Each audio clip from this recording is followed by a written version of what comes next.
Buonasera e ben ritrovati con l'informazione flash di New Sicilia, i principali titoli del pomeriggio. In apertura la politica con la tensione dentro Forza Italia in Sicilia. L'eurodeputato Marco Falcone infatti in mattinata ha incontrato il presidente della regione Renato Schifani e ha detto di non aver trovato nel suo interlocutore la voglia di applicare un vero cambio di passo nella gestione del partito in Sicilia. Un duro attacco che arriva nel giorno del caso Gasparri, dimessosi da capogruppo azzurro al Senato. Sul fronte infrastrutture il ministro Musumeci ha annunciato un finanziamento di quasi 17 milioni di euro per la prevenzione sismica nei porti delle isole minori siciliane.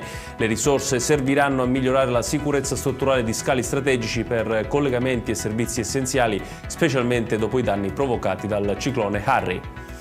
Ora a Niscemi, dove arriva una risposta all'emergenza abitativa dopo la frana. La Regione ha infatti autorizzato un bando urgente e semplificato per l'assegnazione di 25 alloggi sociali con priorità alle famiglie colpite dallo smottamento.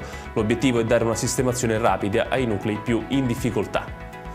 A Catania, momenti di apprensione all'ospedale Cannizzaro, un principio di incendio nel pomeriggio, secondo le prime informazioni, legato a un malfunzionamento degli impianti di areazione, ha provocato fumo dalla copertura dell'edificio F3. Per precauzione i pazienti dei reparti vicini sono stati temporaneamente spostati nel centro congressi antistante.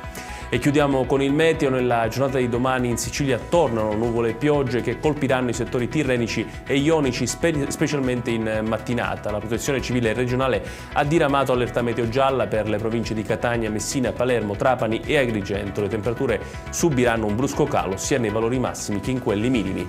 Ed è tutto per questa edizione. Tutti i dettagli su queste notizie li trovate come sempre sul nostro sito www.newsicilia.it. Grazie per averci seguito e buon proseguimento di serata.